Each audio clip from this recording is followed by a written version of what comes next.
deixou consignado que não existe nenhum indício em relação à minha pessoa, e ao fim e ao cabo eu não sou investigado. Quero deixar claro aqui aos meus amigos que não houve nenhuma busca e apreensão em domicílio, muito menos qualquer tipo de ação em relação à minha pessoa ou ao meu mandato.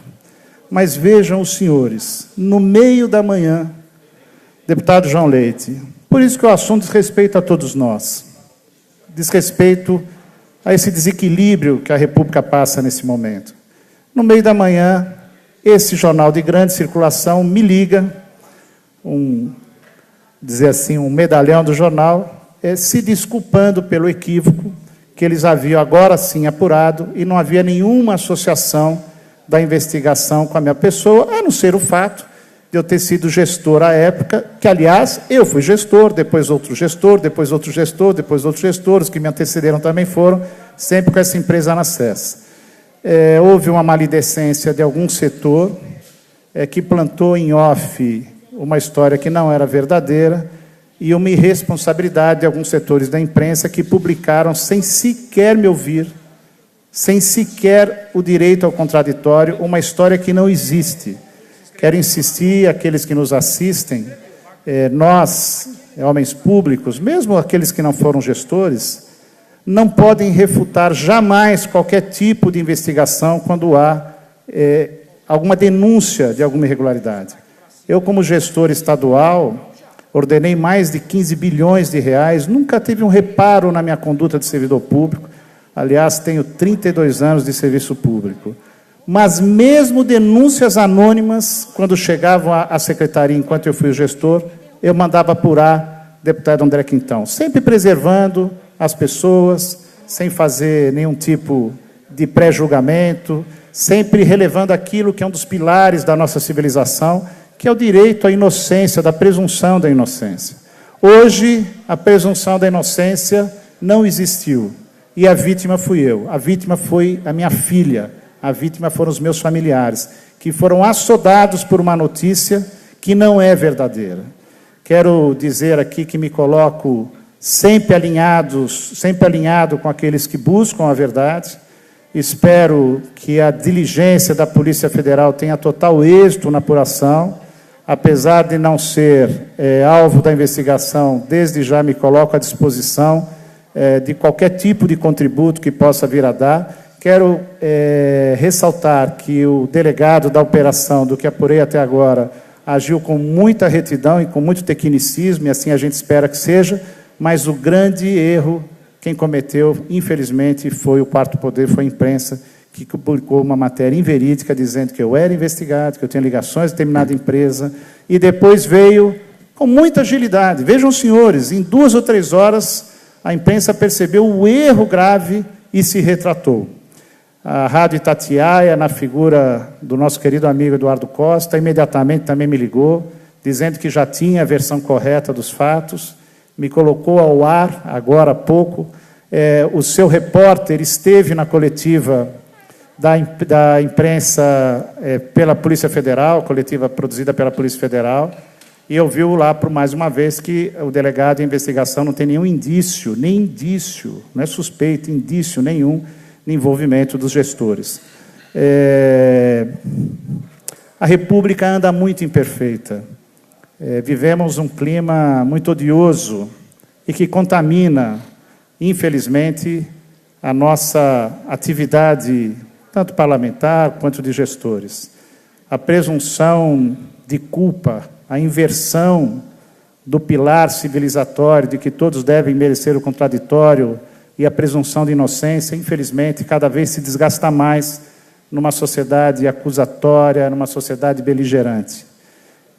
Com muita humildade, digo que não professo aqui, de forma nenhuma, arrogantemente, uma forma de agir em que me coloque acima das instituições ou me coloque acima da verdade, mas repudio com todas as minhas energias o que foi feito hoje, de me associar a uma operação policial, da qual eu devo ter obrigação de acompanhar, eu e os gestores que me antecederam e que me sucederam, enquanto essa empresa esteve lá. Mas eu repudio veementemente a associação precoce, a ilação e a fala escrita, televisionada de setores da imprensa que não foram buscar qualquer documento, nem mesmo a nota oficial da Polícia Federal sobre o assunto para se manifestar. Se afiançaram num off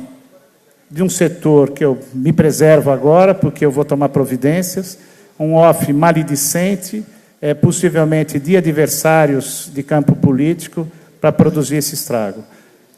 A nossa história ilibada mereceu solidariedade de amigos, sejam da situação, oposição, mereci rapidamente da própria imprensa a dignidade da retratação pela própria imprensa, mas eu queria dizer para vocês que meu coração está muito apertado, muito magoado pela violência do ato, as redes sociais se incendeiam rapidamente e, ao fim e ao cabo, querido amigo Alan Santiago, a manchete é desse tamanho, o desmentido é desse. Nós vamos acompanhar, quem sabe até tentar apurar a responsabilidade, dizer que temos maior interesse na apuração, nem a servidora em questão, que foi alvo de uma busca e apreensão na sua casa, e nem a empresa em questão, que já estava na CESA há mais de 10 anos, nunca tiveram uma denúncia ou qualquer indicativo que a conduta não fosse ilibada, não fosse atendia aos preceitos da normalidade institucional.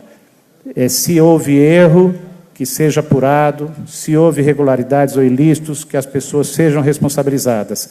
Mas, insisto, com a presunção da inocência, com a responsabilidade da preservação das pessoas, até que o correto e diligente inquérito que a polícia parece encaminhar com muita retidão e tecnicismo chegue a termo.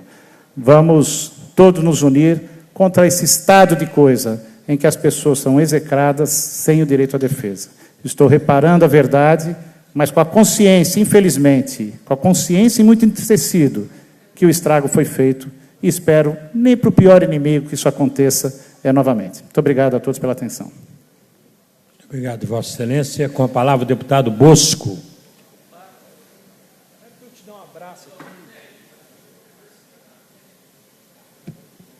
Deputado Antônio Jorge, enquanto o deputado Bosco se encaminha à tribuna, como Vossa Excelência ainda tinha 4 minutos, só para dizer em nome do Bloco de Oposição da nossa solidariedade e confiança total no seu trabalho, na sua história, e com a certeza e a convicção de que tudo será como já foi com o seu pronunciamento esclarecido.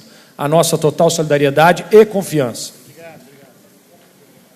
Com a palavra, o deputado Bosco. Caro presidente, senhores deputados, deputadas, público que nos honra com as suas presenças, telespectadores que nos acompanham através da TV Assembleia. Eu gostaria aqui, ao iniciar as minhas palavras, primeiro aqui fazer também uma referência a exemplo do deputado Duarte Bechir, que nos antecedeu nessa tribuna, mandando um abraço especial aqui a todos os portadores de síndrome de Down, por ser hoje o Dia Internacional.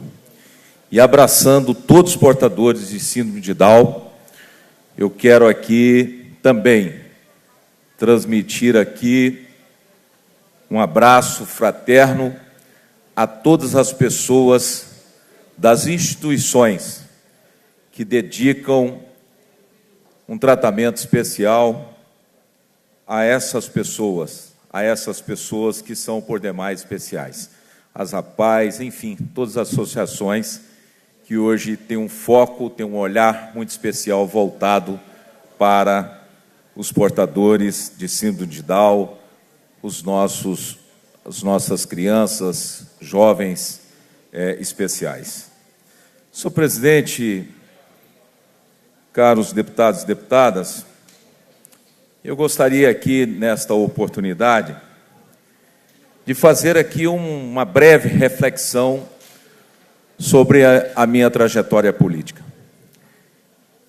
Eu estou já há 24 anos na militância política e falo com orgulho, Pedro, da boa política, da política construtiva, da política propositiva.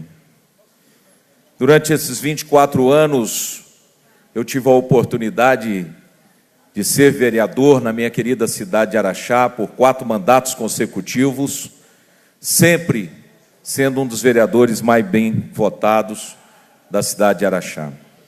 E agora aqui estou, no meu 2º mandato como deputado estadual.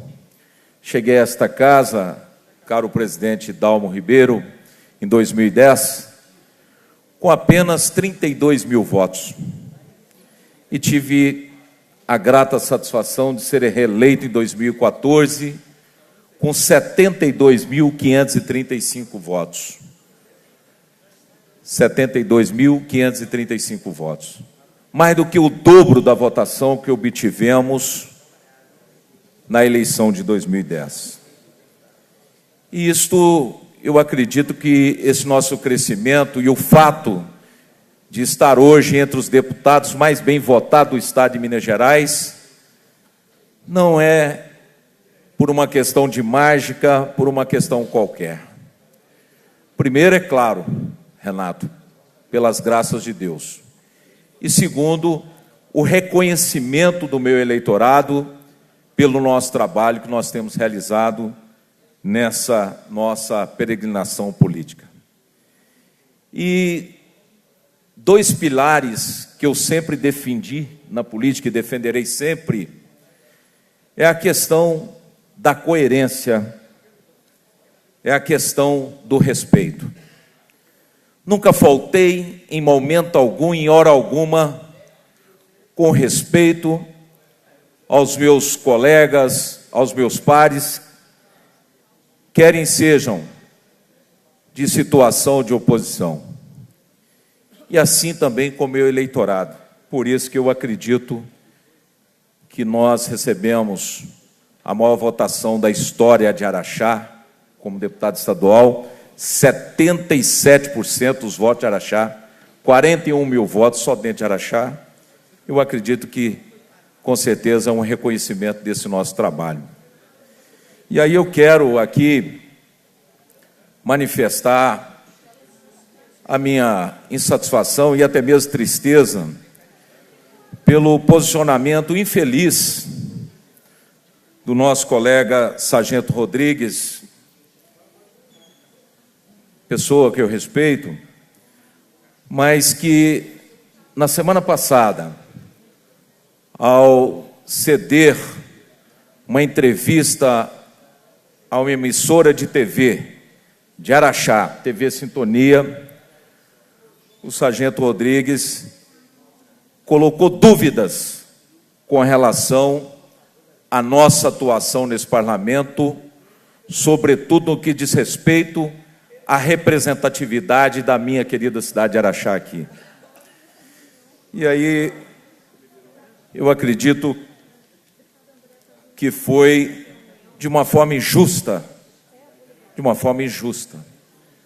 Acredito eu que o colega deputado Sargento Rodrigues não percebeu que quando chegou aqui a esta casa, no final do ano passado, projeto do governo do Estado propondo a venda de 49% da Codemig, nós, como representante de Araxá, e ouvindo a população de Araxá, nós nos posicionamos contrário.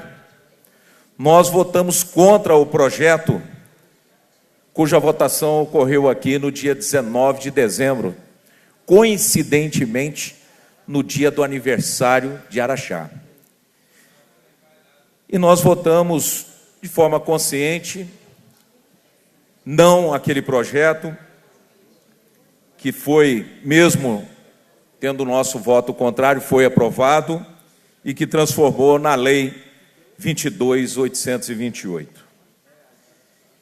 E nós nos posicionamos contrário, e nesse projeto que está em tramitação, que altera a Lei 22.828, o nosso posicionamento também não será diferente, porque eu sou coerente e continuarei sendo coerente,